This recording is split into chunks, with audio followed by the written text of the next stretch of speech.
Welcome to the Last Mile Delivery Podcast, your front row seat to the technological advancements shaping the future of last mile logistics. This podcast includes recordings from our Last Mile Delivery meetup, offering you exclusive insights and discussions about the cutting edge of the final mile in logistics.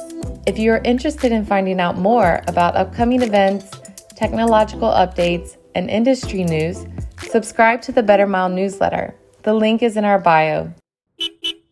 Welcome here in the Bettermile space in Berlin and all people online. It's shaky times for the delivery industries. Volumes are going up and down. Some companies are struggling, others are profiting. Some are introducing new technology, others don't.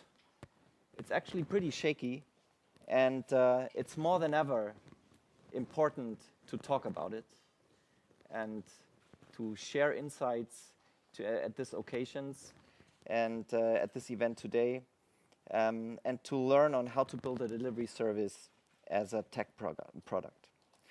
This format brings together established companies with the startups, the neo-delivery companies out there, and the tech providers, and it's great to have you all here. Give yourself a hand.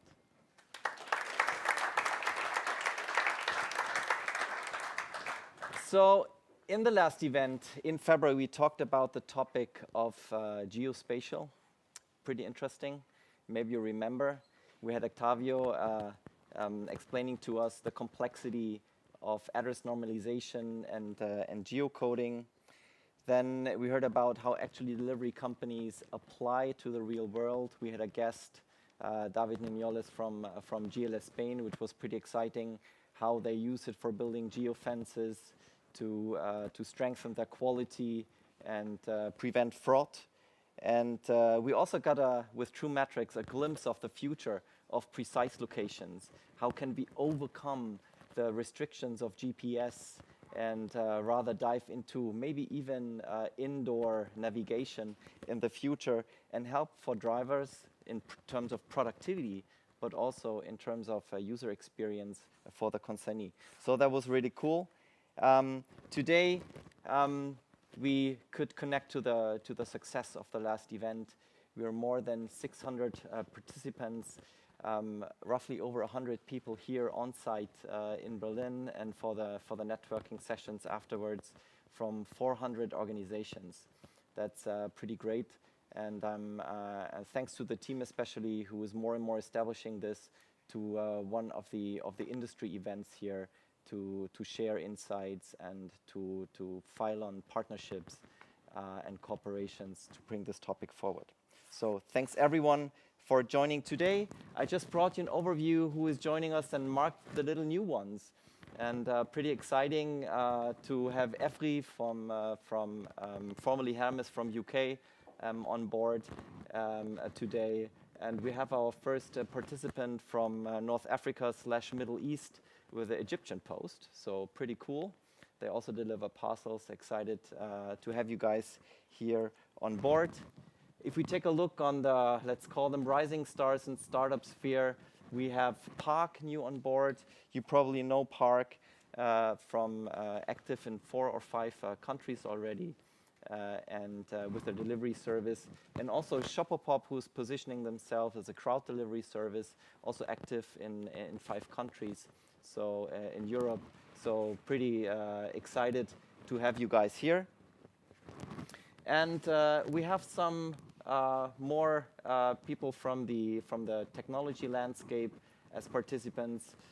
Pretty excited to have our friends from Cardinal and our friends from Urbans around. So we had some occasions before where we met them. So it's really great to have you guys here, possibly also a speaker at some of our next events.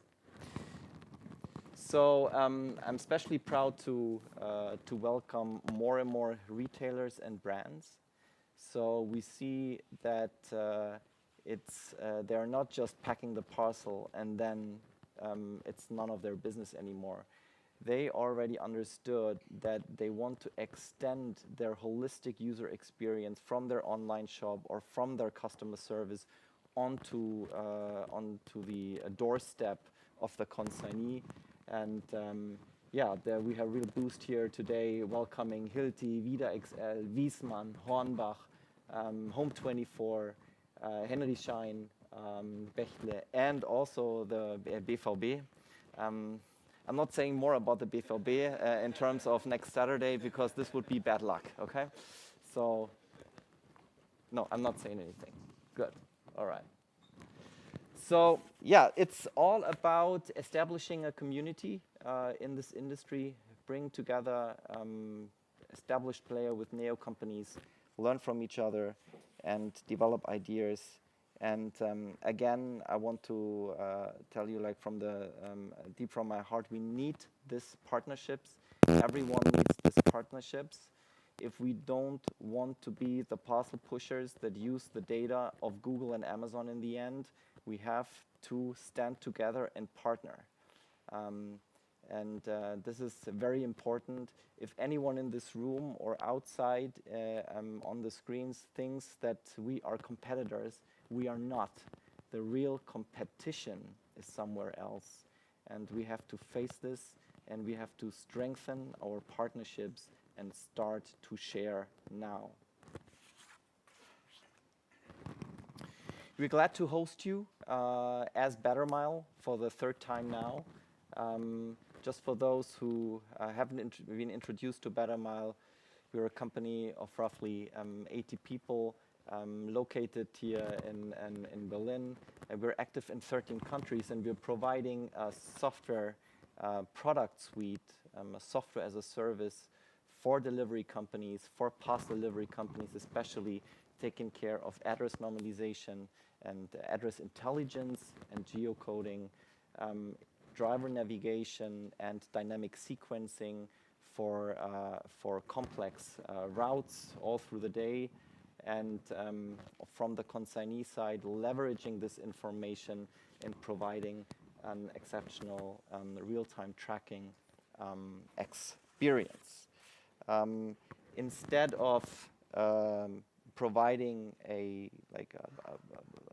let's call it a platform where you sign up and then everything has a certain business logic, we chose a different path. We are providing software components that delivery companies can implement into their existing IT systems, into their existing processes that makes us unique in the market. So just to give you an idea, we're roughly processing 2.5 million parcels per day, and we receive about 2.2 million tracking API requests per day. And this brings us also closer to the topic that we're talking about today, that is closely related to tracking, because it's one of the major user experience touch points that parcel industry has. So originally, parcel delivery companies were designed to deliver quality and to earn money, right? That is what parcel delivery companies usually are about. Quality in terms of speedy delivery, so let's say rather in-time delivery. In Germany, we would say Laufzeit or runtime, and the parcel should arrive undamaged. That is the per se definition of quality, or was the definition of quality. But obviously, parcel delivery companies didn't too much care about the user experience for the driver and for the consignee especially.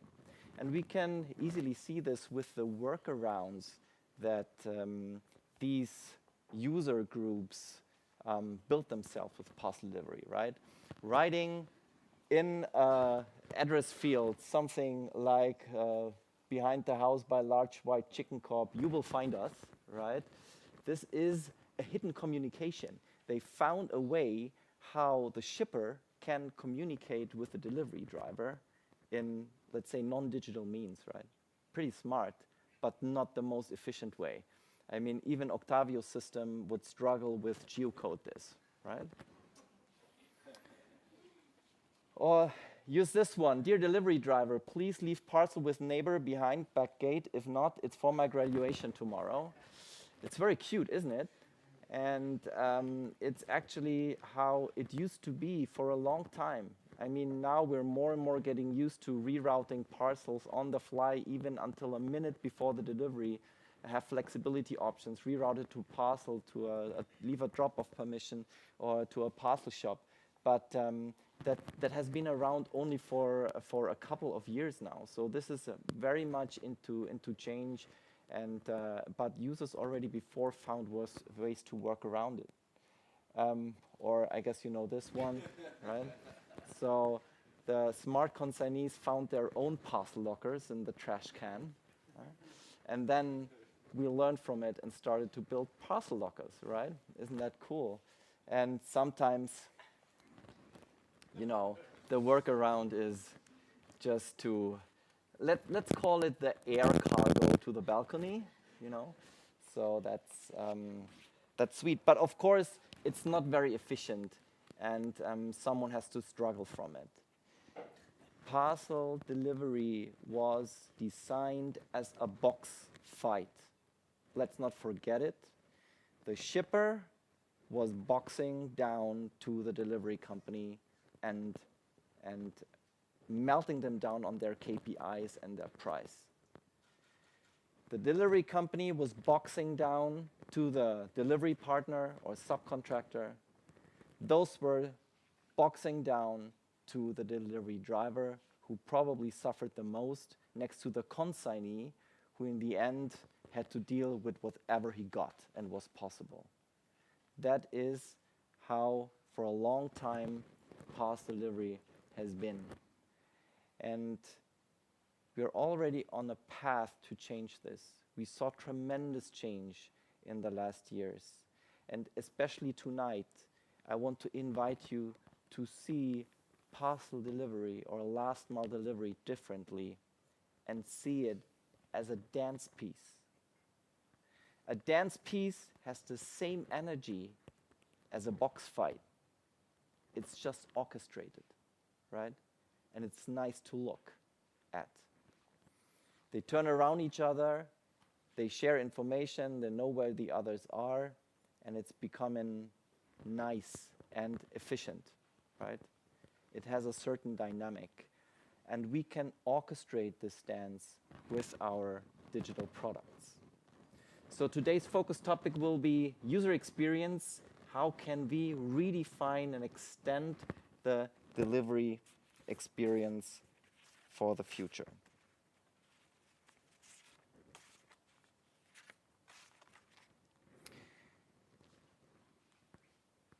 I'm really thrilled to have three fantastic speakers for this event and for this topic. I'm welcoming Julian from Customer Code.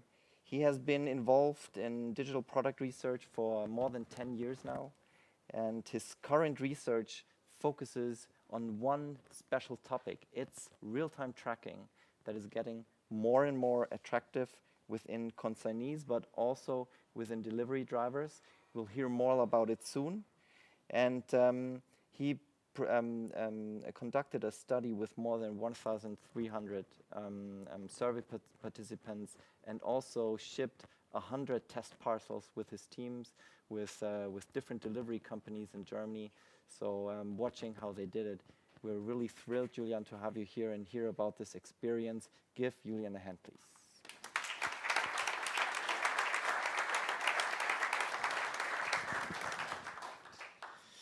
We have Laura over from What Three Words. What Three Word gives the promise to, with easy-to-use three-word location, to overcome traditional or the downsides of traditional address systems.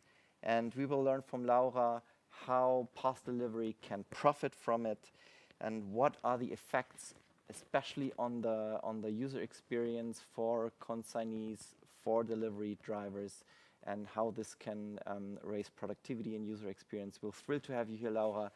Welcome, Laura, with me.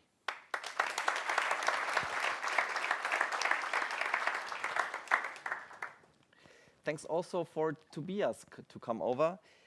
Tobias works for Zebra, and we can say that user experience is not only fully digital. We need some device in our hands. The drivers need some device in our hands, and it has to fulfill certain demands, and there's a big leverage with RFID and more. So we are thrilled to have Tobias over and to learn how to leverage this technology for us. So all product owners, all engineers, all delivery companies, watch out what you will hear. There will be a bright future coming up, and we're really thrilled to have Tobias here. Give Tobias a hand, please. So this is how we will do it. You know this from the past events. We'll have 20 minutes per speaker roughly. We'll have a short Q&A afterwards. I will ask you guys in the room with microphone, please raise your hand if you have a question, and I will approach you. We'll also collect questions from you guys on the screens. Just use your chat field, and I'll receive it on the tablet and can ask the questions here in the room. After the three speakers, we'll have a short panel discussion just to sum up the results and discuss some of the insights in this group, and then we'll get into the networking event for you guys on site. Just as a reminder, please sign up for our Bettermile newsletter and follow us on LinkedIn. For example, the study that Julian will present, we will provide a download option in the next weeks and publish the data, so that just under the headline of sharing is caring, and please make use of it, and you will be notified in the moment you signed up on bettermile.com or follow us on LinkedIn. All right. Now, Julian, the stage is yours, and we're happy to hear about the study.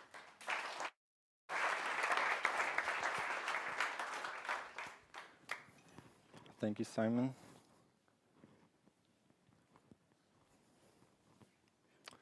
All right, perfect. Excited to tell you about this study, which pretty much consisted of two pieces. One was the benchmark, where we shipped over 100 parcels to various locations in Germany. And the other piece is a survey with over 1,200 participants, asking them how they use real-time tracking, if they use it at all, and what their needs are when they use it. These are the carriers we tested: GLS, of course, DHL, DPD, and Hermes as the four heavyweights in Germany. Amazon, of course, not a carrier at its core, but still a very relevant player when it comes to B2C delivery. And then we have in the bottom row a couple challengers: Redefining, Locally, Liefergrün, and Instabox. And here you can see it again on the map. So over 100 parcels, these 10 cities with 17 designated consignees that had the job of receiving parcels every day for a couple days. In the big cities, Berlin, Hamburg, and Munich, we had multiple consignees, so we get a bit of east and west, north and south.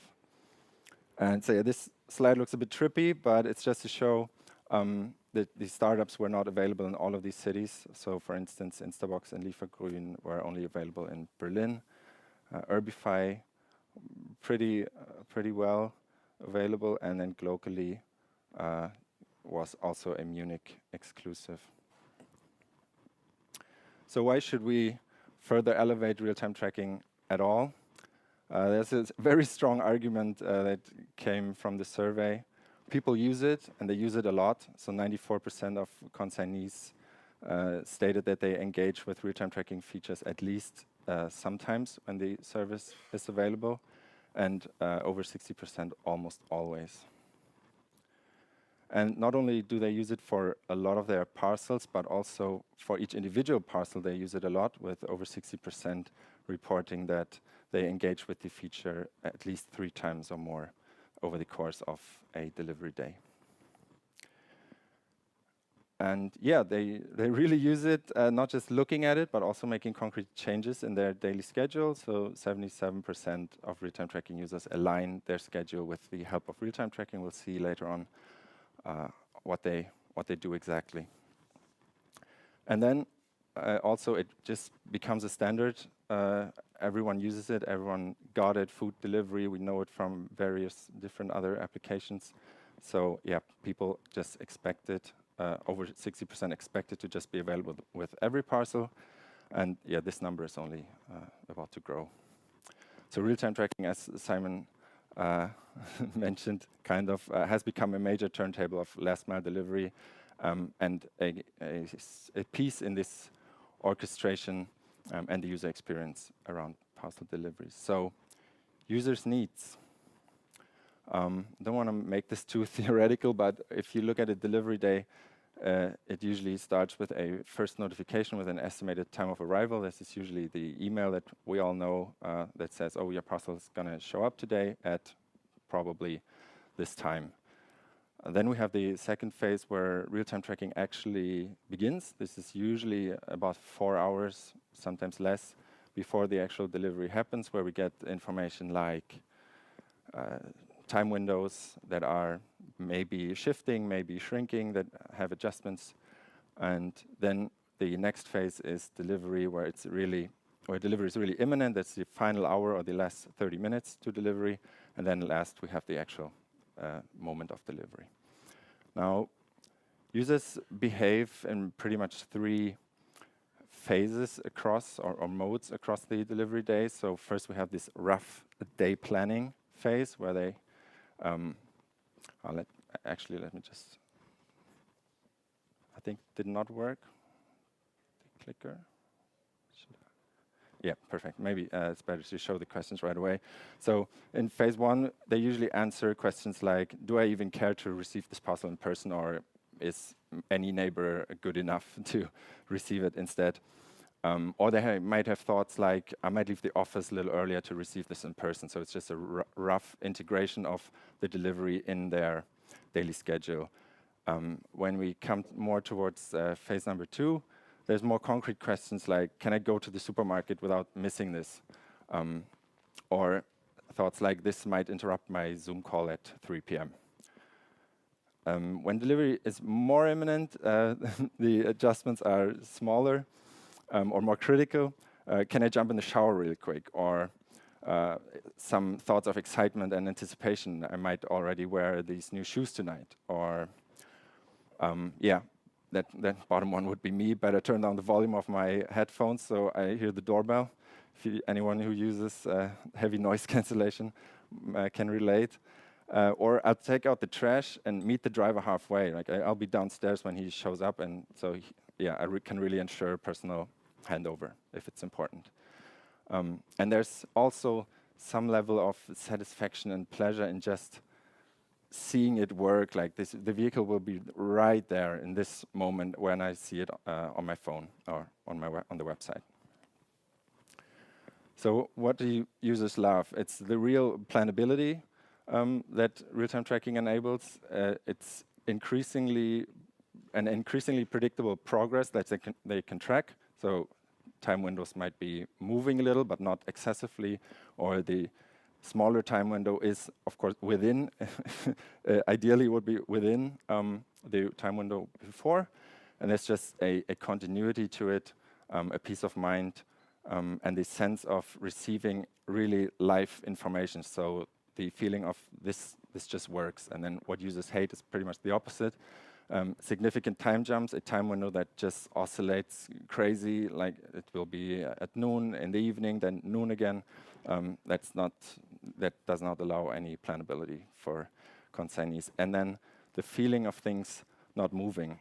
And this would be an important one because sometimes things are just slow, and everything's still fine, but the application just shows no update.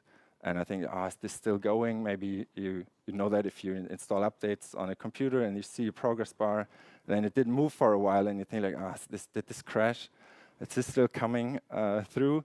So yeah, just having indicators of things are still going right. This is very important.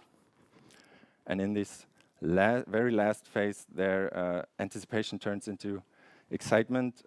Users hope for the perfect handover. Here, users love really high refresh rates. Ideally, would be like Uber-style location. where you really see a live tracking of the vehicle. The sense of perfection, like I go downstairs and he will be there. It's perfect. Matches perfectly with me. I'm about to leave. I can pick the parcel up. Perfect. And this really granular planability, like doing small things like taking a shower or walking the dog. And yeah, excitement increases. And again, what users hate is any deviation from what they anticipate. So the number of stops suddenly increases instead of decreasing, or I see on the app how the vehicle just drives by my building and goes straight to the parcel shop. So again, yeah, we have all these positive informations along the process of receiving a parcel, but maybe this is a good moment to emphasize that providing real-time tracking really is, for everyone, for every carrier, is a bit of wielding a double-edged sword, because you provide all these positive informations when everything goes right, but if things do not go right, you provide a perfect live picture of a parcel going downhill for the consignee, and they just see it. They see the vehicle moving by. Maybe they look out the window and they see he never stopped. Yeah, so this is also, you raise the anticipation and the probability of being disappointed. So real-time tracking today.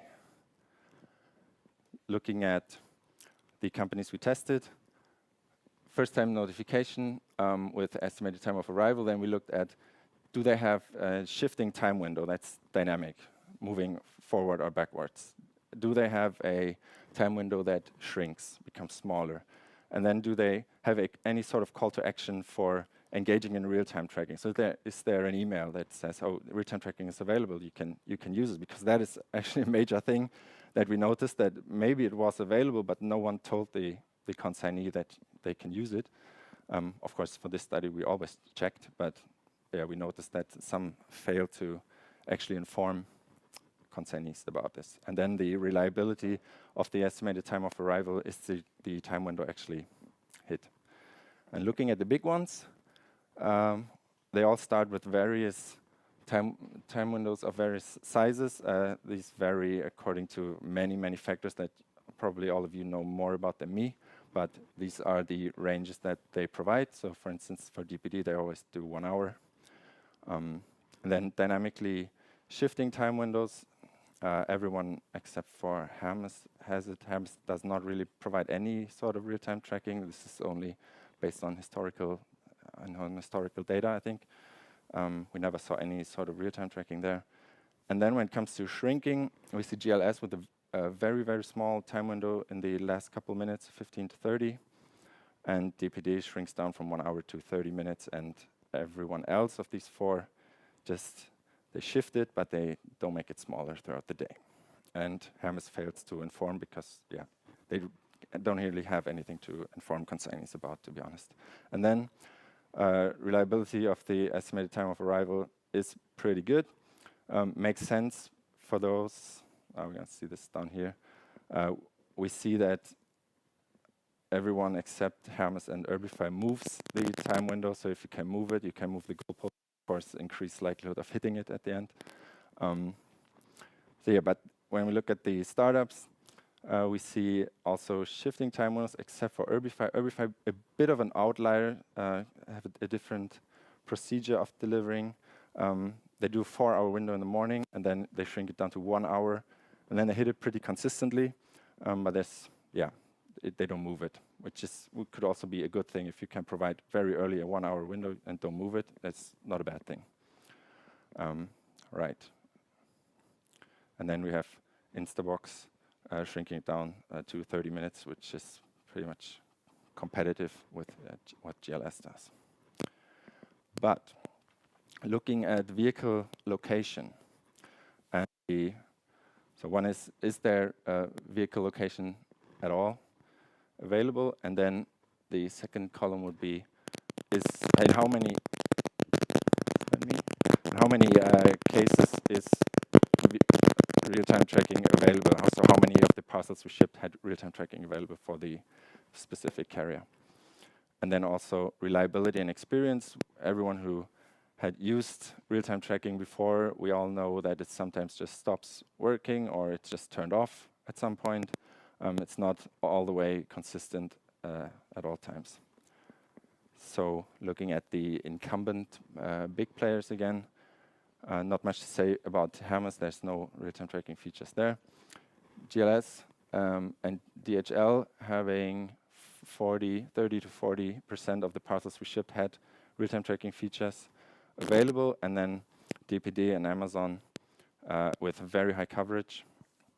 But yeah, they were not as consistent on the technological side, so they turned off. DPD sometimes did not move at all, so we saw a vehicle location, but it stayed at the depot for the entire day, even though the tour ran. So that happened a couple times, so reliability for GLS and DHL better. And now looking at the startups, there's yeah, it was surprising because when I started the project, I thought like usually when we do projects like this and benchmark incumbents versus startups usually have the digital user experience worked out very well, and are always an inspiration for the incumbents and teaching them a lesson. Not so much this time, so vehicle location, not really a thing. Instabox and Globally, they advertise it, and we didn't never see it, so I was committed and put a web monitor on the microsite that refreshed the site every 12 seconds and logged every event, and then I saw 30 seconds before delivery there is a map and there's a little blip, but that is I still made the red cross because that's unusable for any consignee in any serious way. So no vehicle location from the startups. So summarizing that, strong experience and level of excitement because of the good consistency with DHL and GLS, yet not available every time, or not that good of a coverage with 30 to 40%. Another cluster would be Amazon DPD. High coverage, but lack of reliability and the drivers of engagement that I will go into next. And then the startups with extremely confident marketing, which is not unusual for startups, yet surprisingly underwhelming when it came to real-life testing there. If you want to go full business consultant and make it a little bit competitive, put everyone in a system of coordinates, we see DHL and GLS sitting at the top. Instabox, no vehicle location yet. They had a 30-minute time windows, was very high refresh rate, still a fairly good experience. Then another worth mentioning, Urbify, no vehicle location as well, but providing a 1-hour time window pretty early into the day and then hitting it quite consistently. Yeah, it's still remarkable. It's different, but it's still not a bad experience at all. So drivers of user engagement I mentioned. One example would be this thing that GLS does. They have the route marked that the vehicle is about to take, and you see little blips moving there. It's not really important. I thought maybe this is the stops, but they're not. It's just something that moves. But as I mentioned earlier, this is something that tells the consignee things are still going. This still feels like a live thing. It still works, and the route that is shown becomes like a little progress bar where you can really see your parcel come closer. Another good engagement we saw at Instabox. They have this little microsite that asks a couple questions, allows for rescheduling, and they gather a lot of information about how to make a personal, perfect delivery happen. So they ask for the name on the doorbell, and so you can change everything and change all the information and provide information for the driver. And also they provide information for the consignee, like, for instance, how big of a parcel they might expect. And as we all know, some very small products ship in very large boxes, so you would then know ahead of time. Another very positive thing we noticed at DHL, they do a very good job at announcing a parcel, announcing live tracking, having a call to action in an email again to really engage the user and tell them that real-time tracking is available. Also, through their app, the native app gives a push notification telling the user real-time tracking is available, use it now, if you will. Now, engaging consignees and engaging this in the future another way of this would be to increase support for native mobile OS features, as we see with iOS 16's live activities that is increasingly used in adjacent industries like travel, transport, or food delivery. So this would really be the place to provide this information to users, because microsites are good, and informing them through email. Email is a very slow vector of giving information and asking someone to do something in the next 15 minutes. So push notification through native apps and even putting it right at the front of the lock screen. That is something that surprisingly no carrier yet opted in for. Another way would be engaging through driver interaction. So this example is providing precise pickup spot in the Uber app. And you could also use that to give the driver precise location for locations like this one where you have multiple courtyards and this one staircase that you have to take. Would be it would be nice to see having the user make such adjustments. And a final one would be also raising the level of engagement through like gamification, or really high fidelity visualization, really high refresh rates, live location of the vehicle. So this would still be a way to increase engagement there. And that wraps up my presentation. Thank you, everyone. And Q&A, and back to Simon.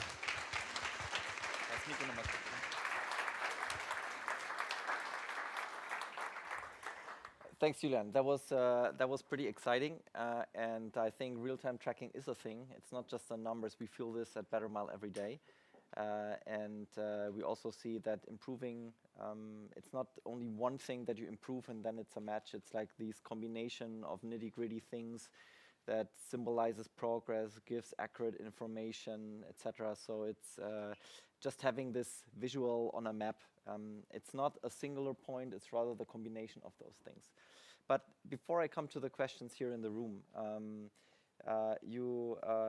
interestingly you said in the end that the potential for parcel delivery could be in the direction where Uber or where food delivery is now.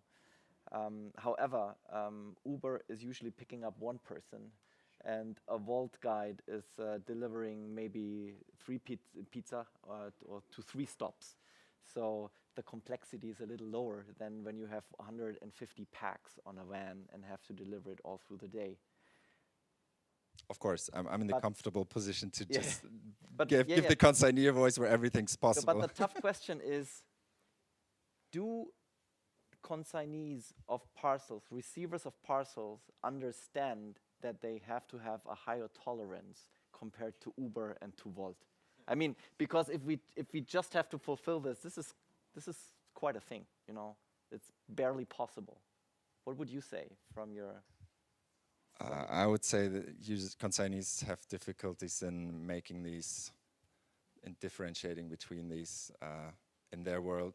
Usually, in previous projects, a lot of people said they want to call the driver. That would be ideal, but it may be for them it would, but it's really not a realistic development that could be done. So I would say, even if Uber acts very differently, it still shapes sort of an expectation for consignees that they don't understand why is it any different. It's still just a vehicle that comes by, so why would it not work? They don't think that deeply about this as we all do. So what you're saying is we just have to make it happen. Yes, you better do. Yeah. All right, tough news. So I would take a question here from the room. Are there any questions from the room? Yes. Hello, My name is Abdu from Parcel Perform. So we offer tracking data for deliveries. Last mile is a very important topic to us, but I just want to know in terms of costs. Live tracking is very important, but do you think that the consignee is able to pay extra for that service? And do you think how can consigners have a good model on return investments when it comes to investing in these solutions? Thank you. So the question basically is about the willingness to pay, right? Yeah, I would. I think I would have to shatter your hopes there. So previous projects have just shown that consignees are not really willing to pay, or not pay in the range that would be necessary. And also the big ones like Amazon, they are conditioning us that this is free and costs nothing. So then someone else comes along and asks for money to get this, and people are like, I can get this for free elsewhere, or others have it for free. That's a tough argument. We have one question from remote. Tash asks, any reasons why GLS and DHL have such poor availability of vehicle positions? Not sure if you can answer the question, but maybe you can try. Well, of course, I would have to put a disclaimer that it's just, we're tracking 10 cities with over 100 parcels, which is a lot for us to do, but it's not like the statistical validity. You can, if you want to, you can say in other cities it performs better. Yeah, that might be, but we could not ship to every city available. Yeah, I have to give that back to you, Simon, why that is. Yeah, because it's technologically complex, I would say, and there's some operational scenarios where precautionally it has to be switched off, because as we see also from the research that you better don't give the information than disappoint, because then the frustration potential is really high. So at some points when you see go wrong, you rather go to the fallback. And that is usually not seeing the live position of the vehicle. That's mainly the reason. But usually the numbers can also be higher. Yeah. Any other questions remotely or here from the floor? All right, then thanks Julian for the presentation.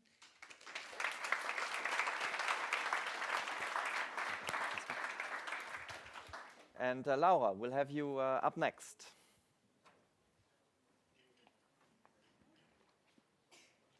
Thank you. We need the microphone. Or is mine working? Is this working? Can people hear me? Yeah, perfect. Cool. Hi, everyone. My name is Laura. Very nice to be here. Thanks for the invitation, Bettermile.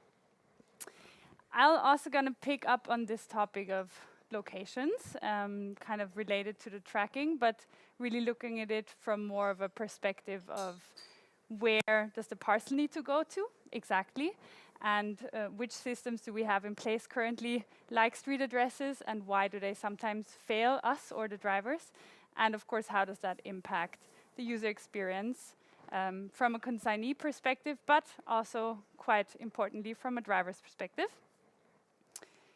So to set the stage, this is just a recap of what all of you know very well.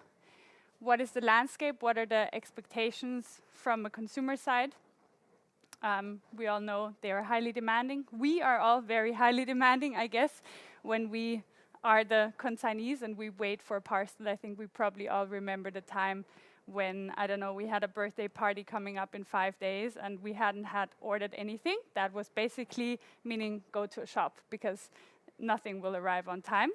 But now, of course, if we have a party coming up in 5 days or even 3 days, we're probably quite relaxed and we're like, okay, that will work out. I'll go shopping online.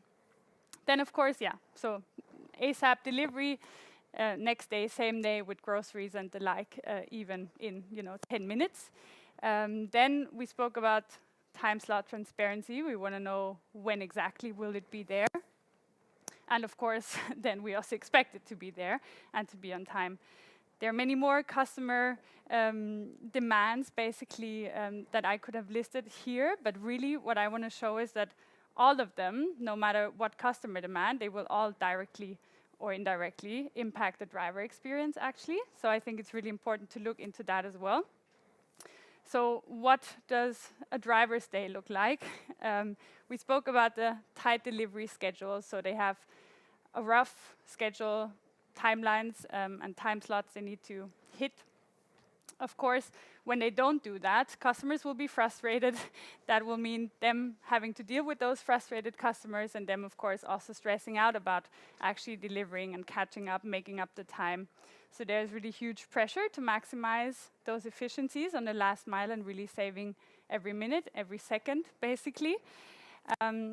Then, of course, we have a competitive driver environment out there. So nowadays, getting drivers isn't that easy. If we have them, or if the carriers have them, they want to make sure they keep them and they retain them and they make them, as happy as possible. And they can do that by making their days and tasks as enjoyable as possible. Of course, this last point of the increasing reliance on routing, we had, of course, also discussed that already. Also different to how it used to be for drivers. Previously, with drivers, fewer drivers on the streets, knowing their areas, just doing their own routing themselves. Now they rely on the optimization and tracking, etc. So it all becomes really stressful and complex for a driver, actually. And in the end, yes, the customers are the ones paying and having all those expectations, but the drivers are the ones doing the job on the last mile. So really important to look into that as well. So what all drivers, no matter which sector, need to know is basically where does the parcel need to go, aka where's the doorbell? And that's really sometimes not that easy. Why is that so? Well, we have a bit of proof if we go on Amazon to find that this is the case. Lots of signs you can buy saying no entrance here, or use the entrance around the corner, or please leave the package here. So basically, a couple of examples here. This one is from Halle an der Saale, the Große Ulrichstraße 33. The pin drops, you would think, just directly where the door is. So I guess if all of us were drivers, we would just go there and park on the Große Ulrichstraße and find the door there. Well, it is not there. The door is actually on the Kleine Ulrichstraße. Surprise! I mean, who would have thought, right? Like, there is no way to know. And by the time the driver knows, it probably has lost a couple of minutes at least. So that can cause quite some inefficiencies. This is another example from London. Same story, you would expect the entrance to be here on the Pocock Street, and in reality it's actually on Blackfriars Road. What does that mean? In the cases where there can be conversation going on between drivers and consignees, you have those complicated conversations via text message or via phone, or if that's not possible, it will have to go via customer service, and then a customer service agent will deal with that issue at some point. So, to round this off, another example of my hometown, Vienna. This is a very common example, the so-called Stiegen in Austria. So there's addresses like this, Treustraße 61 to 69. So the name already says, okay, shit, this will be, a bit complicated. It is complicated, so all those 4 buildings belong to this address. All of the 4 buildings have 4 entrances. So you have 16 entrances, and then you say, good luck to the driver finding me. My own brother actually is a delivery driver in Austria for a grocery delivery startup. I asked him if I'm allowed to share this. Basically, what this translates into is him just, calling me basically every week, I would say, being like, I had again this example of a delivery. I lost at least 10 minutes. There was this house. There were 4 streets surrounding this house. The navigation system brought me to this one street, which was actually, so blah, blah. All I said was, hopefully you didn't have to carry a heavy, crate of beers, because I know that's what customers like to get delivered. They don't want to carry it, so they have, we all know that. So then that's basically, really a really frustrating day, and just, very stressful as well. I also did a little study. This is more like an empirical little thing in my house that I do, of course, when drivers come to my place and I inquire about their day-to-day. When they have time and when they speak a language I speak, then I ask them about how does that go in your day-to-day life. Do street addresses sometimes fail? And they say yes, every day, multiple times. They struggle to find entrances. And because they feel the pain point so much, it's actually very often the drivers themselves who push for creative and innovative solutions. We've seen that recently with a partner that we integrated with, who integrated because they found out that their drivers are already using what-to-words to communicate with the consignees, and that works really well. And then they said, okay, now we can officially integrate this. Interestingly enough, very often when you speak with, let's say managerial teams or the business teams and decision makers, they say, okay, let's look into the data. They look into the data, they maybe see 1 to 2% of all their deliveries fail. So first of all, that might not sound like a lot, it's only 1 to 2%, but of course, if you do millions of parcels every day, 1 to 2% is a lot of money down the road, like down the river, or how you say. And second of all, 1 to 2% and let's say 98% successful deliveries doesn't show the actual, way that the driver, or the pain that the driver might have had to actually make those successful deliveries, and how much time they might have lost while doing those. This is a more accurate study, a proper study that we did with also more than 1,000 customers in Germany last year, asking them about how inaccurate street addresses impact their customer experience. And so the result was that 1 in 10 already had parcels get lost or get delivered to other addresses. So quite a real thing. Of course, even more, had to wait for packages because they had addresses that were hard to find. And that, of course, leads to many people then actually adding address information to, let's say, the delivery notes, just to make sure that the drivers can find them. And if the drivers can't find them, of course, they get frustrated, they get loud. We all know that, of course, reputational damage and low net promoter scores, no one wants them. Most of them have them, and it's also no one's fault that street addresses don't work, but in the end, the frustrated customers still show their voice. In German, I particularly like this one for all of you. Wenn du ein Paket bei aufgibst, gibst du es tatsächlich auf. So it's a nice saying, actually. The good news, especially for us at what-to-words, is that 73% would use a new addressing system if that meant that their parcels, arrive where they should. And now what is this new addressing system? Some of you, many of you might know. Why was what-to-words brought to life? Basically, looking at street addresses and why and when especially they were invented, when our parcels got delivered on horsebacks, basically, many hundreds of years ago. Since then, we haven't really massively innovated on street addresses, not at all, actually. We took this, very analog system into a world now where we are very digital. We use digital maps, we're very global. Our cities are much more densely populated. And we try to make it work. But of course, it doesn't always work. It's just a system that, sometimes fails us in our world.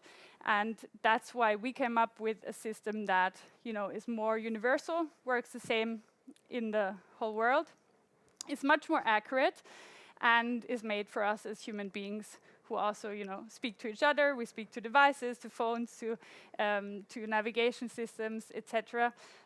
What we have done is we have divided the whole world into squares. The squares in real life are 3 by 3 meters, and each square has a name that is made up of just 3 words from the dictionary. So this place there is called thread, strollers, bumble. And you would also have that in multiple languages. So we did that in 54 languages. As you can see, this place in Cologne, entnommen, Ausgab, vorbei. So every square in the world already has a name. You all have a name for your front door, which you can already start using. But of course, then you can also name places that don't have a street address at all, which can be quite practical as well. If you, for example, need the emergency service to find you in the middle of the woods, etc. So there are quite many use cases, except for logistics. So now, of course, that person living in the große Ulrichstraße, or I should say the kleine Ulrichstraße, has a 2 combines graphic what 3 words address, and that's 3 words they can use, instead of a long, lengthy paragraph saying, or a sign they buy on Amazon, trying to explain where the driver needs to go. So how does this work in the last mile? We did a couple of studies again. I hope you like studies, where we looked at how can what 3 words addresses help actually when we do deliveries. We had a study with DPD and Mercedes where one driver got traditional street addresses and the other one got what 3 words addresses of the front door. And there was 15% time saved on average in the B2C sector, which I guess is interesting for us today here. It was even more than 20%, and this was done in Germany. We have another study that we did in London with QuickUp that was even 30% faster in the last mile with what 3 words. That's again related to phone calls. Of course, if you have the option to phone the customer, the driver will often, if he doesn't find the street address immediately, and so with street addresses that happen 7 times in that day, and with the 3 word addresses, not a single time. And then that relates back nicely to the tracking, real-time tracking topic, that basically, since you have a reduced volatility if you know exactly where you need to go. So with street addresses, it was from 1 minute to 17 minutes, anything in between, because if you have a few outliers, basically that, suddenly make the driver lose a lot of time, then you have the high volatility. With what 3 words addresses, the accuracy gives you less volatility, and that helps you to make better predictions, better models, and just in the end, again, comes back to the user experience if you can keep your promises. So how the integration works, basically, from an end-to-end perspective, is that the what 3 words address always comes from the end user, because that's the person who knows best where the front door is. And they enter the what 3 words address at checkout when they order something online. Note that this is an optional field, so not everyone will need a what 3 words address, right? Like, many of us will have perfectly fine street addresses. You don't need to use your what 3 words address then. Then you just keep on using your street address. But for all those frustrated customers that we saw, they can now use 3 words at checkout. The retailer then passes that on to the carrier, just as words. The carrier then takes the words and uses our API to convert those into coordinates. And the nice thing is that all our route tracking and maps are all based on coordinates, so from then onwards it just works as per usual, just that the driver in the end gets the very updated, accurate PIN that originally was given from the customer as a 3 word address. So how does that look in real life? This is Boohoo. Many of you will know that fashion retailer, so you can spot the optional what 3 words field here. You can also see suggestions coming up that just make sure the customer, if they do a typo or, they maybe not 100% correctly remembered their what 3 words address, they will actually get suggestions coming up that will include a near place that they know, okay, yes, I wanted the one in London, field count soap, and not field count soak in Manchester. So that's kind of the validation aspect that you have in there as well. You could also have, post-purchase places of getting what 3 words addresses in. So that's how DM does it for express deliveries in Germany, just in their email that they send when the delivery is on the way. Needless to say that Bettermile, as innovative and up to speed as they are, basically have also integrated what three words, so anyone can who uses the Bettermile products can accept what three words addresses from their end customers and deliver to them. And of course, many nice ways of depicting that. I really like the one that DHL Parcel did in the UK for Easter, saying hunt for Easter eggs and not for your parcels, or some other ways of bringing this out of home as well, and speaking about this topic that consumers really like to hear about because it solves their problems. In the end, I think it's really, as also Simon said very nicely in the beginning, it's the way, the reason why this is working is because the ecosystem in logistics, e-commerce and logistics, is really working together. So it's not only the retailers actually that use what three words, it's not only the carriers, it's many of those systems and softwares and companies in between. We all know how complex the logistics chain is.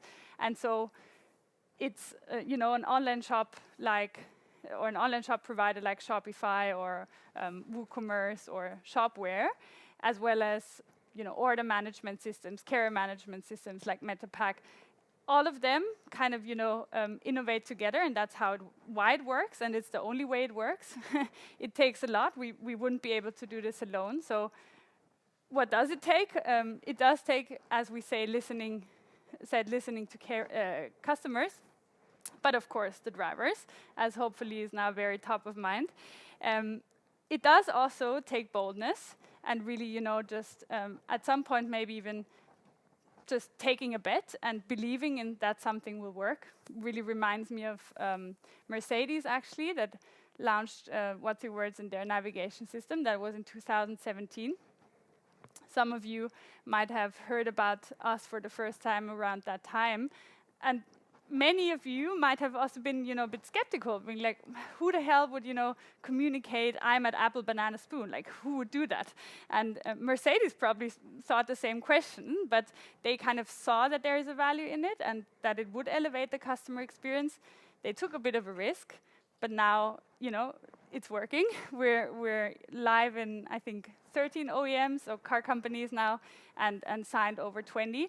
So, and that's exactly how the e-commerce and logistics ecosystem is also building up. It just takes, the belief that basically we can change things through innovation and doing it all together.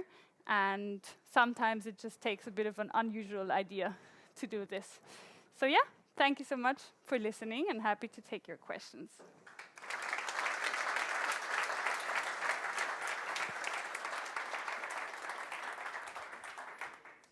Thanks, Laura. So I will take the first question from the floor here. Yes, I'll come up to you. Hi, Laura. Thanks for your excellent presentation, first of all. So my question is, do you have methods of also just having the consignee share their actual location without, knowing their three words and just saying, I actually live here. Can you map it to something? I don't care. My address, what three words, whatever, just use it and deliver my parcel. In a way, what you're probably referring to is sharing a GPS live location kind of thing, right? I think that this is the beauty of what three words is, that you can very easily communicate it without having those very complex systems in place, right? You don't need a map at the checkout, which is, by the way, also, a bad user experience. People don't engage with pins very nicely.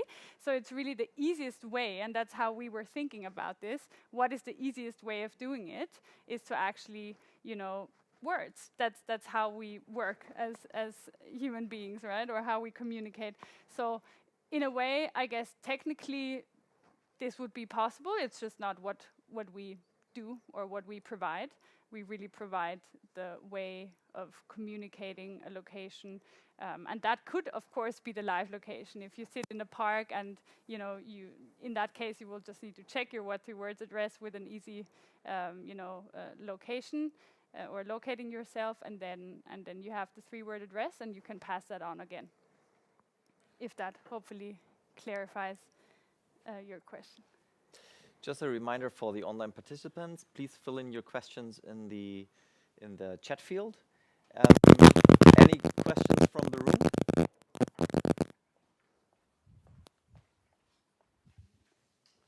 Hello, Laura. My Hi. name is Ankur, and I work for Bettermile. So I have a question like, do you have a concept like how Google Guide concept is there, where you can provide a support where somebody who is interested in providing word 3 words for other, like suppose a driver want to provide a word 3 words for a specific thing which he or she noticed that this is the exact place. Something like that. You have something where I can share, but somebody else want to share that information to you. Yeah, that's a great idea, actually. And that's what many companies already do. So it's not, you can use it in multiple ways. You don't necessarily have to have a field for the consignee. You could also have it technically for a driver to say, I verify where the door is. But ideally, it already comes in the first place from the customer, right? Because then, again, the driver has much less work in a way. But to answer your question maybe more broadly, I think important to understand that we as What 3 Words provide, this technology to actually, we map the world, we tell you which square has which name, and our API then also converts that to coordinates and vice versa. But how companies use it or end users use it, that's completely up to them. So yes, open for creative solutions, and you could, just have a What 3 Words field for anyone who finds it useful. We have one more. I would take one remote question. Matthias is asking that wrong spellings and addresses can be recognized and corrected, but what happens if there are misspellings in What 3 Words? Because this can easily bring us to Africa or New Zealand, right? I think I don't have the slides up here anymore, but if you remember the Boohoo site with the suggestions, that's exactly solving that problem. Matthias, I think was his name, is right. We're human beings, we will always keep on making mistakes. And so if we mistype a word or remember it slightly differently, then we might, input it wrongly, but the suggestion function actually then really makes sure that you don't enter you can't even enter the wrong one, but you need to verify with the suggestions that come up. And our algorithm basically has also a smart way of, keeping similar sounding addresses as far away as possible. So that also makes it very easy to spot mistakes. If I have, I think it was field count soap and field count soak, then you have, one is in London, one is in Manchester. So it's, very obvious that I don't live in Manchester, but I wanted the one in London. I mean, some delivery drivers would even go to Manchester then, but who knows? That fucks up the time slot then, really. Yeah, then ETA is definitely wrong calculated. We have another question here. Yeah. I would like speak to up a little bit. Yeah. Oh, yeah. Hi. I would like to hear what are the challenges you are currently facing? The challenges? Yeah. Well, I did say before that it's of course a whole ecosystem play, right? Like especially looking into the logistics one, it's a complex one. It's a complex logistics chain and interplay basically. So it's definitely a challenge, to make sure that the flow is depicted nicely end to end. But I think that's basically the chicken and egg that we've overcome now to really, the benefit is actually very clear for each of those players, and then to make sure that they just get up to speed and set it up from a technological perspective, and that everyone kind of does that at the same time. So that's kind of probably a big challenge when it comes to logistics, but we're getting there. All right. So thanks, Laura, for presenting What 3 Words to us.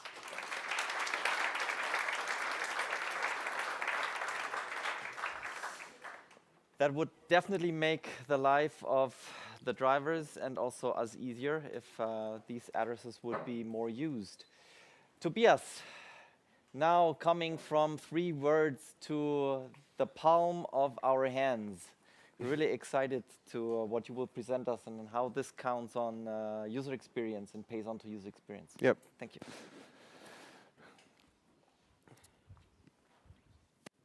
So then, perfect. Thank you for being here. Thank you, all of you. Welcome. I just want to present you something a little bit different to that what we have heard right now. I want to present you something more from the hardware side, because without the hardware, all the software is not working. It's the main piece for every parcel driver. It's the package where he scans the packages. And so, okay, some technical problems.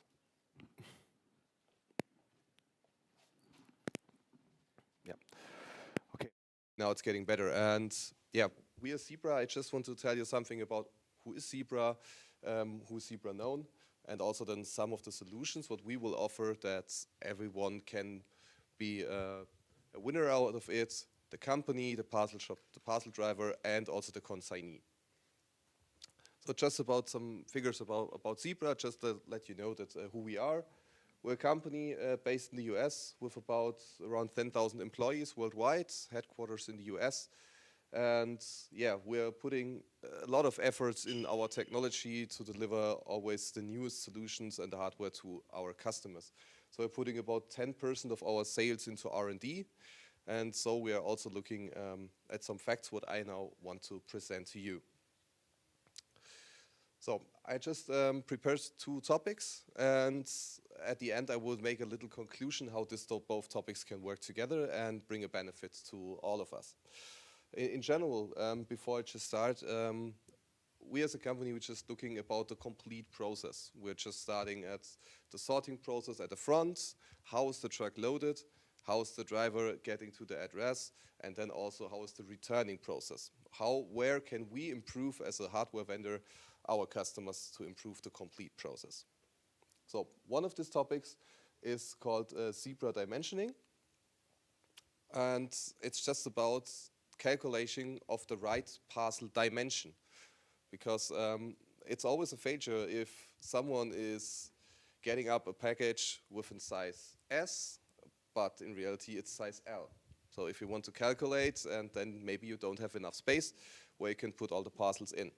But more worse, you can really have a loss of a lot of revenue, because if someone is putting at home a big parcel and say it's S, if no one is making a control of this, you're just paying €3 instead of 7 or 8 euros. So who is controlling this? And you have to do this directly. When you now look into the parcel shops, how is the process today? Mostly, even if it's controlled, it's done via hand. Someone is looking a little bit at it, but it's not that accurate, and it's not digital. So if someone is getting there, maybe you have luck and no one will control you. So you have also a reduction of profitability, and yeah, this is just depending what we thought about. At the same time, our economy, Simon says it at the beginning, package sizes go up, it goes down, it goes up, it goes down. But in summary, it goes up all the way in the last years. So we have to automate our processes even more, just to handle the big amount, because you don't find drivers anywhere. It's always getting a problem to get the right driver, that he's got the knowledge to drive the tour in time, that everyone's getting the package on time. So normally you would need more workers, more vehicles, and more warehouses, but mostly all of these 3 is not there, so we have to optimize everything. Here's just a slide to show what we're talking about and what we've heard today. The green line is the e-commerce business growing in the last years. And the growing rates is a little slide into it. So in 2020, during the Corona pandemic, there was a massive increase in the e-commerce business. This is going down, but we're still having a double-digit growth in the next years. So there will be more parcels coming. But and also, and this topics we think my colleagues here have talked a lot about of it. What are the expectations? I want my parcel right now. Where is my parcel? When can I expect it? So these are all the things we are looking at right now. So, and today, the dimensioning solutions maybe doesn't give us the possibility to say accurate, wow, I'm expecting today in my depot 10 trucks and the parcels inside 1,000 of this size, 400 of this sizes. You cannot really say this. So right now you have maybe a fixed scanning department, but you always then have a fixed located spot. So when you have to change, you have to install the complete system again. If you make a mobile scanning engine together with a PC, you're also not really mobile. And with a tablet to run over all the day is maybe not that comfortable, what you for sure can imagine. So we have just thought about, we have introduced into our devices, because maybe you've seen these devices, most of the big vendors are using us. So when you just look at it right now, before I was at Zebra, I also haven't had a look for this, but when you now look, when you get a package at home and you look at the device where it scans, for sure, in most of the times you will see Zebra there. And now in our new generation of mobile devices, we have inside an option which is called Zebra Mobile Dimensioning. There's a time of flight sensor inside where you can just put with a device, it's just here, maybe if someone wants to test it, we can do this later. It's just a normal device, and with the time of flight sensor you can do a three-dimensional dimensioning of the parcel directly at a customer, for example. Direct at a parcel shop for control. And this is completely integrated in the product. You don't need any third-level software or something like else. It's just integrated into, when you choose the option, when you buy the device, it's integrated. And what's really good, it's certified. It's not something from anyone that say, I can do this. For sure, there are another ones that can do this, but in most of the things, it's not certified. And this is certified in the US, in complete North America, in complete Europe, in the UK. So you can use this everywhere, all with the same device. So this is just some examples where we want to do this. It's just pick up at homes. If someone says, I want to pick up at home, and you can just do directly there, do the dimensioning, do the scanning, and say your package is about 20 centimeters wide, 10 thin, and so on. So you can do this directly at home. You can do this and when you pick up the parcels at the business, and for sure you can also do this at the shops. When you just put us there, everywhere where you can put a package, you can use this technology. And just to be sure, it's always the right size, what is on the package labeled. Yeah, we see this not only in the logistics, you can see this also in the warehouse, but now today we just want to do this in case of automation for the transportation. It's also truckload optimization. If you know how much packages, you will get more inside of the truck. So, when you now combine this with another technology, which is called Zebra Pay, it's nothing like Apple Pay or Google Pay. It's really a snap-on module for the devices, and then you can pay directly at the device. So when you now start to combine these technologies, you can just imagine, and there it starts where the customer is getting the big profit out of it. You're having a parcel at home, you want to ship it, you just have the address, but you have not filled out anything. The DHL man is ringing at the door and is getting you a package, but you don't have done it, so package stays at your side. Now you can say, please put it with you. He can scan it, he can print out the label, and you can pay it directly via your card at the device. So when you just also look there, 85% of all the people will be now doing mobile payments instead of cash. So anywhere we have to do is we want to pay with the card, and so we have to also have the possibility to do there.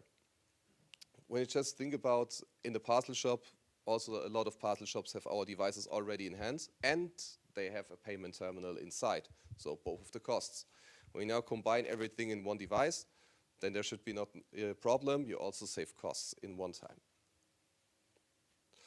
So, and this is also now a system you can just add it to existing products. So you need a scanner instead, and then you can just add it and get for sure an even higher ROI on your investments, and use the device even more, because most of the time when you have it in the parcel shop, it's just laying down there and doing nothing until the next one is coming. So due to this, you can just start and leverage your cost effectiveness with the devices you already have installed there. So that's just my conclusion, what I want to say, where we want to improve the complete process from the beginning till the end. This is just an example, what we can deliver, what we can provide as a hardware vendor, as the biggest hardware vendor on the market. And yeah, now I'm really open for any discussions, for any questions.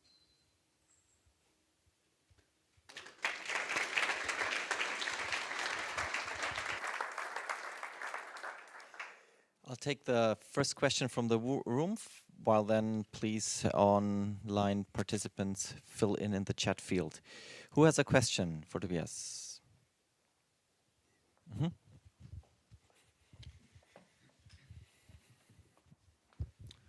I just got a question about what's at the moment your most common use case for those. So you showed some examples that look very nice, but what's actually the most common use case at the moment? Is it mainly used in parcel shop, by drivers in the delivery? What do you see happening the most with both those technologies? Zebra Pay was just launched a few weeks ago. So this is a complete new technology, which is not really established in the market right now. Dimensioning is mostly seen at parcel shops right now. This is the most use case, and now in combination with Zebra Pay, I see there a big advantage in picking up parcels at people's home.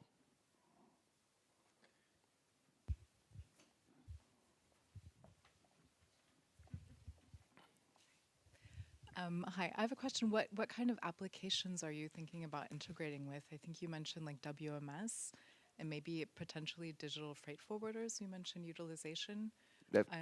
Is there any other, are there any other systems you're thinking about integrating with right now?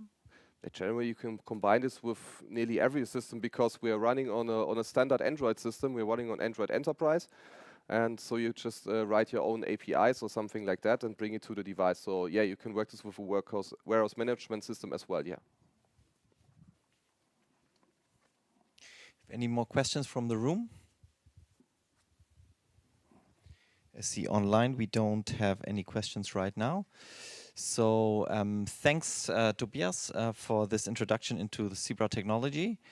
Thanks to all speakers. I want to ask you to the front, dear speakers, and we'll have a little panel.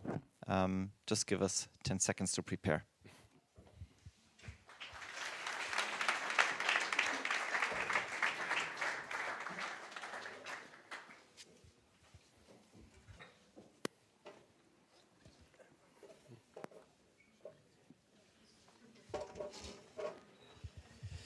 Yeah, so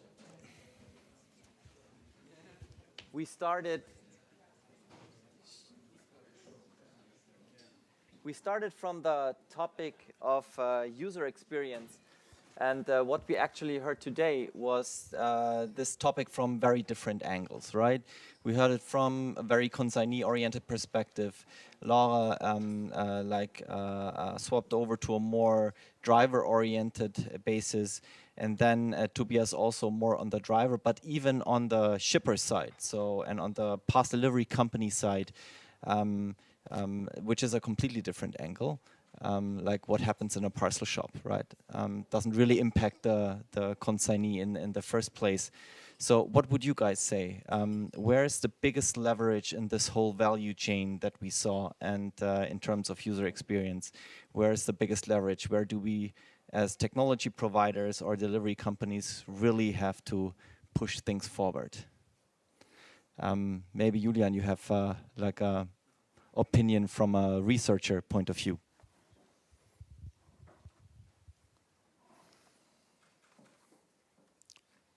That's a good question.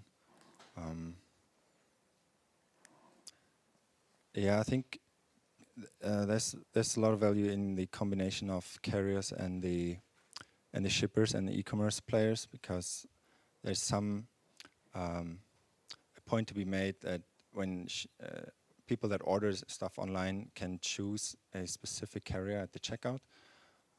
That could be a driver for more there, because sometimes when you order at where Herbify, for instance, is available, they already show you the 1 hour time window that you get, and that is a service in itself. Good for Herbify. Like Laura, coming from your perspective, more from holistic, you said you're in touch with OEMs and a lot of parcel delivery companies. Where do you see the biggest leverage in the whole value chain? I mean, of course, what 3 words, but like holistically, also you as a private consumer. I think it just also what you just mentioned, kind of the interface and how the whole journey works from a user perspective, from the retailer side until the carrier side, like until the package actually hopefully lands at your front door. Kind of seeing this more holistically, I think would be really nice for every stakeholder along the logistics chain. As in, I think as a user, if my delivery goes wrong or I have struggles with my parcel arriving at, not at my time slot or at a wrong place, whatever it may be, who do I blame, right? I probably blame the carrier, but I would also not probably purchase again at that same retailer. So I think it's really crucial that the retailer and the carrier, work together more on solutions, like you just mentioned. What can we maybe do on checkout already to actually manage the expectations correctly, to maybe make sure, and that comes into the whole payment aspect as well, right? Sustainability, how much is a customer maybe willing to pay more for certain, green, CO2 neutral deliveries, whatever it may be, but to really have the touch points early on rather than later on, just so the decisions can be made appropriately and on time for the whole logistics chain that follows to then, act on that wish of the customer. So kind of end-to-end tracking, that we would even see where the airplane goes, where our package is on. That would be amazing, and a whole different level of real-time tracking, I guess. Tobias, you're coming from the angle of hardware, and you were explaining what services your hardware or integrated services your hardware can provide, so we or us as software developers can start actually using it and build use cases on it. But coming from a different angle, like what kind of use cases would you wish for to then implement in hardware? What piece are you really missing and you want to build in the future so we can build a whole different level of user experience? Any idea about that? That's a really, really good question. So right now we are always looking directly to our customers and also do internships at our customers, just to have a look what is really they're missing and where somehow the processes that are maybe not that good right now. We just saw that the data overgiving from the parcel shop to the driver who is picking up the returns, that there's some lags inside, but this is not really impacting the hardware. In fact, I think right now that the biggest thing is really that we get more accuracy. So like with what Rewords is doing right now, that's the data inside, because with GPS we have limits, but with this we can get a little bit more accuracy, of course. Yeah. Yeah, maybe you should sit down with our friends from Trumetrics and discuss like a new generation of sensors that we could actually use for indoor navigation. That would be a really good case. Yeah. Yeah, good to hear. And when I saw your dimensioning feature, actually myself, I have to admit, I thought less of parcel shops. I also, I thought about the driver, that he can actually measure the room that he can fill with parcels, right? And in the moment he scans a parcel out for delivery, gets an actual size of it and helps them loading. So I think there's a lot of headroom that we can go with this. But let's now talk a little bit about an inconvenient question. Who pays for this? I mean, in the end, it's not that, and we have a lot of shipping customers here in the room who actually want to have a great user experience, but in the end, they also want to provide basically free shipping to their customers at a low minimum amount of the shopping basket. So in the end, this thing must not be too costly. To you speakers here and experts, what do you think? How can we make it? I mean, everything comes with a price, whether you do new sensoring or dimension measuring, or whether this price is in hardware or it's actually in the process because things take longer. Who will pay for it? Julian, you did this research. Did you have some insights? Yeah, I can't say who's going to pay for this, but I can quite confidently say who's not going to pay for this. And it's, that would be the consignee or the person making the order. And probably we all know that it feels better when shipping is free, even though we all know it's not free. It's hidden in the product price, but that's easier to pay than seeing specific amounts for delivery at the checkout. So I'd say the shippers are at least more likely to pay for it than consignees. Yeah, I would just not say that someone is really, right now we are already paying this, but right now we have such a massive loss of revenue, which is not really measurable. So right now we are getting a lot of money, or a lot of money we should get, we are not getting in case of the wrong dimension of the parcels.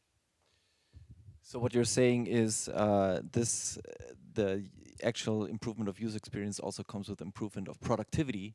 Hence, we can be more productive and earn more money on it.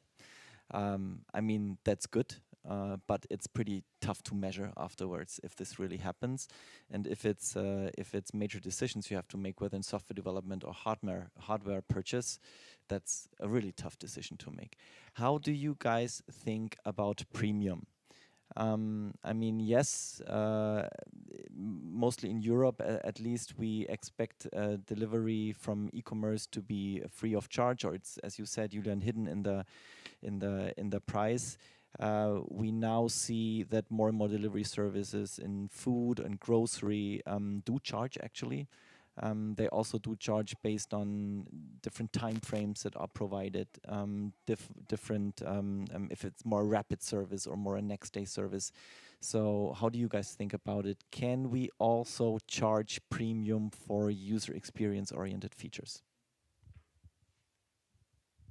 I mean, I'm not an expert on this, but I guess looking at it from a more like macroeconomic perspective, I guess if it's a standard across like you know, the industry that you pay as a customer, you at least need to pay more if you want more, then probably yes. And I think that's, at least from my perspective, what happened a bit in grocery delivery. I think we all remember the times when you know, the first delivery startups that went onto the market, they didn't have a delivery fee. They obviously needed to build their user base, but we do see it happening again. And now there's probably not a single one that I can think of that, you know, wouldn't have a delivery fee. So that's kind of what I'm aiming at. So if it just, you know, becomes a standard, and now I'm also, again, as a consumer, much more willing to pay because I see what benefit it brings me day to day, and I just don't have an option in the end. Like you say, of course I would prefer to pay no delivery fee, but if it's a standard across the board, then I will. Julian, what would you say? I'd say when we venture more towards same-day delivery and more immediate fulfillment, I mean, you mentioned food delivery. Hunger is a very serious need to be fulfilled, and when I know it's my needs are going to be met in like half an hour or even less, willingness to pay increases, I'd say. And yeah, for e-commerce, as we go closer, or as we shorten the runtimes and have more same-day delivery, I think willingness to pay would go up. So yeah, I mean, we also have examples in the industry. Look at what Budbee is doing in the Nordics. So they actually do sell like as upgrades a time frame delivery, which is like a kind of premium service. So this extra minute or 5-minute detour of delivery of the delivery drivers to keep this time frame, actually they make users pay for it. But we also know Nordics is different than, and Germany is different than Poland, is different than Spain. So it is a very, very exciting future that we'll be looking at in terms of user experience. I want to thank you as speakers to discussing these topics, to introducing us to your expertise. Thanks everyone for joining. This was the Last Mile Delivery meetup number 3 about focus topic of user experience. We're very much looking forward to welcoming you soon. We don't have a date yet, but we'll let you know. So sign up for our newsletter at bettermile.com. Follow us on LinkedIn so you will know when we'll have our next event going on. If you want to participate as a speaker, please reach out to us. We very much welcome you guys, and also if you have questions or focus topics you want to suggest, we're very open for your suggestions. Thank you for joining us on this journey through the Last Mile Delivery meetup. We hope you enjoyed the exclusive insights and discussions shared during this podcast. If you are interested in finding out more about upcoming events, technological updates, and industry news, subscribe to the Bettermile newsletter. The link is in our bio. Thanks for listening.